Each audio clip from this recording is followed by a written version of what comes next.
Well, welcome to the channel. You're Reverend Dr. J.W. Morrison, theologist, Central Coast, New South Wales, Australia. We're walking the dog again, there he is. And we'll talk a bit about relationships and how important they are. For some of you that watched my last video down at Botany when the westerlies were blowing across, we do have the flies here. You'll see me swatting them away from my face. He's doing a poo. We need to fix that.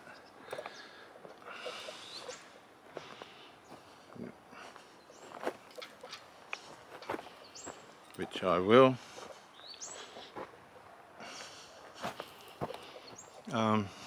Yeah.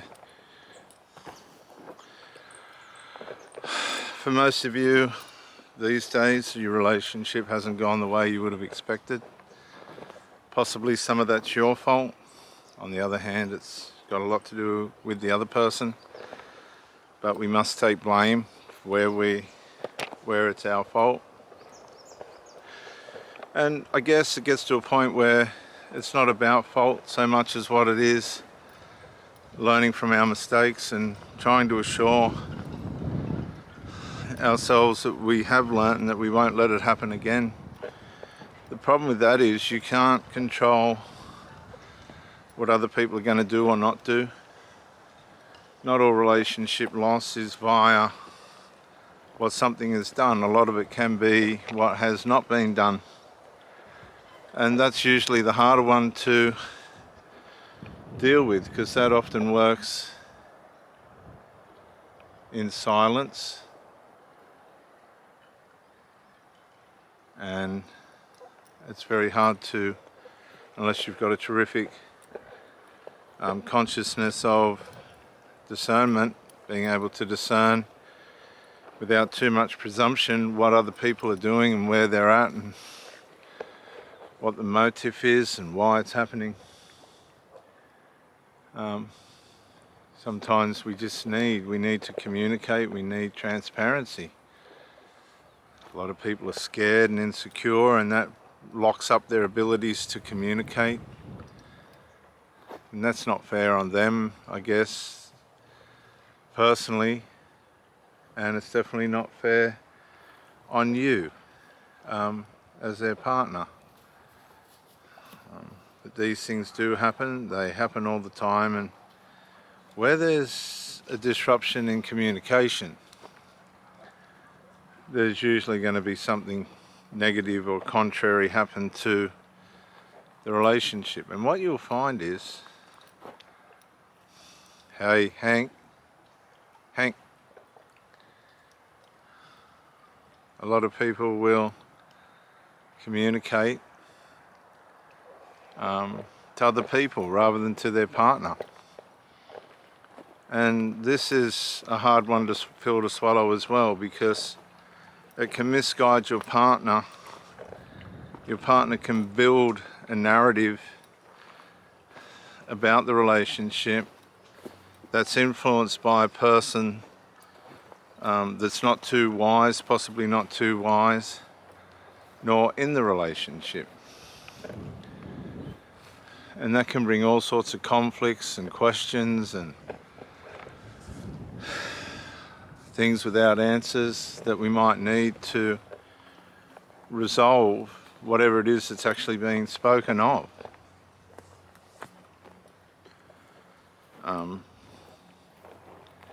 I really value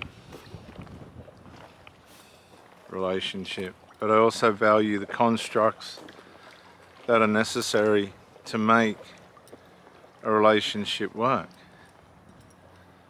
And without those constructs, those things that need to be nurtured and sustained and things that need to be in place to protect the relationship, it's not going to last. Somebody's going to break, especially in our day with all the easy way outs, the excuses, the drugs and the alcohol. Booze has always been there. Some people just belong in that arena. They just want the weekend pump and dump, or they'll visit people, just visit, get what they want and go. That way, if they're enmeshed, there's no problems with the people that are sucking the life out of them illegitimately. You find these people will allow that to happen, to the detriment of building a proper relationship. And more often than not, this is where it can get dangerous, because they'll bring somebody into their life, and it might, you know, of course, in the love bombing stage, everybody gets along and everybody's reciprocal and making an effort. But when things start to go wrong, things start to not add up. If you're with the wrong person and you're being stolen from, or they're with an ex in the background, or they're married and they never told the person, they're stealing money off the person, and all these other things that can happen, that's where, if you're in a good relationship, you should look after it. That's where being negligent towards a partner that you are attracted to and are happy with is psychological suicide, because you can't have a relationship with someone, put time into it and invest yourself into it and all the rest of it, and then for whatever reason, personality disorder or some kind of immaturity, wreck it without consequence. There will be consequence, and it's consequence that can be relative to karma. It's consequence that can be, and karma doesn't always go in your favor. A lot of people end up taking more drugs. They can be closet drinkers and, you know, alcoholics, functioning dope smokers. Well, they say they're functioning, but when you get real close, they're not. There's an emptiness there, there's a void there. This comes out in the relationship and you end up sabotaged. Medications, drugs, alcohol, all these things will sabotage a relationship eventually. It's just a matter of time before they do.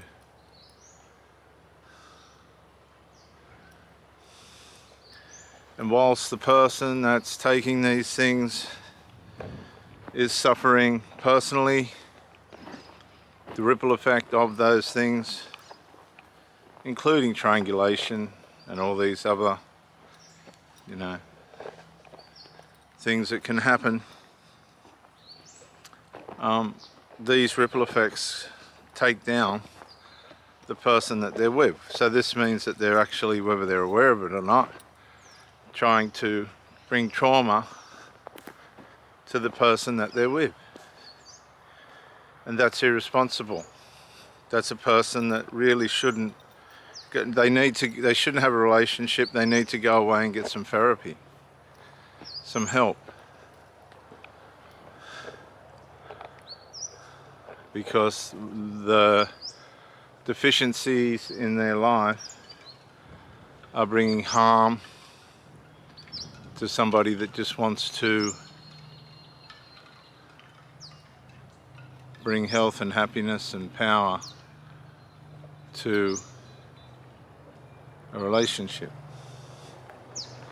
And these absences of character and relationship construct, they wear away at people. And a lot of the time, the people that are bringing with them these absences, and in some cases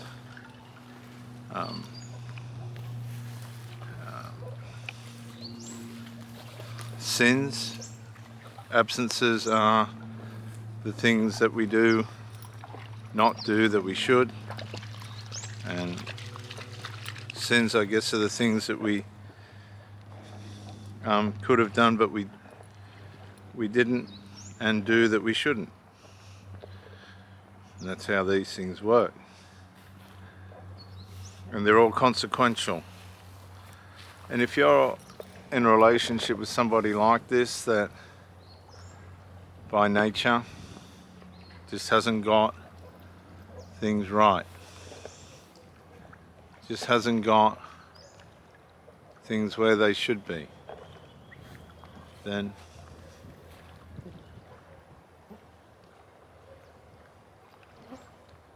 that's where things fall over.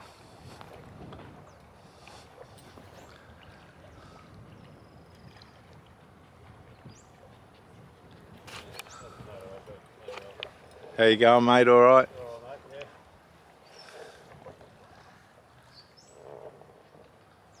We put the other one, you stupid dog. Hey, where'd you leave the other one? Over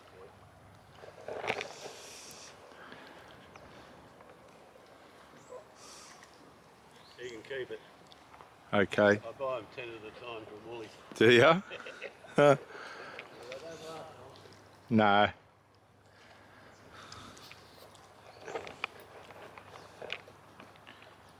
Relationships. Gosh, be careful when you're dealing with relationships and things, because people get hurt. Really hurt. And that's not what relationships are about. You need to be on your game. You need to be on point. You need to confront the issues as they come along. And if the person that you're with is not willing to keep health and happiness in the relationship, for whatever reason, it seems contrary to Christian teaching, but I think rather than live in misery, you need to walk away. Rather than go into trauma, you need to walk away, because a lot of people are in relationships via what's called a trauma bond. And that's one of the most powerful,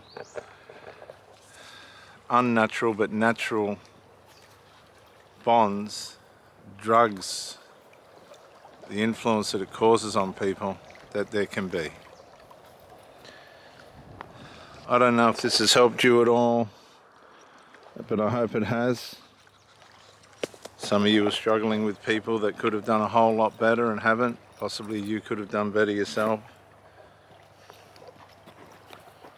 And all we can do is pray that you learn from your experiences, that things will get better for you,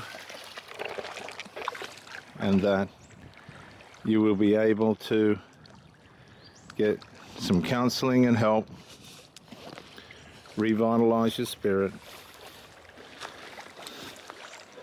do all the right things that are necessary for you to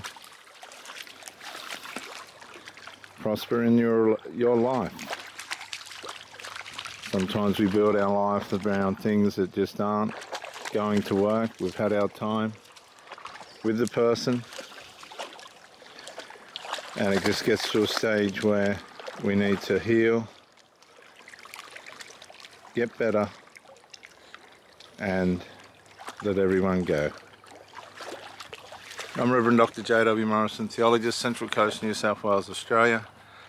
Thank you for coming to the channel and joining me. Bye for now.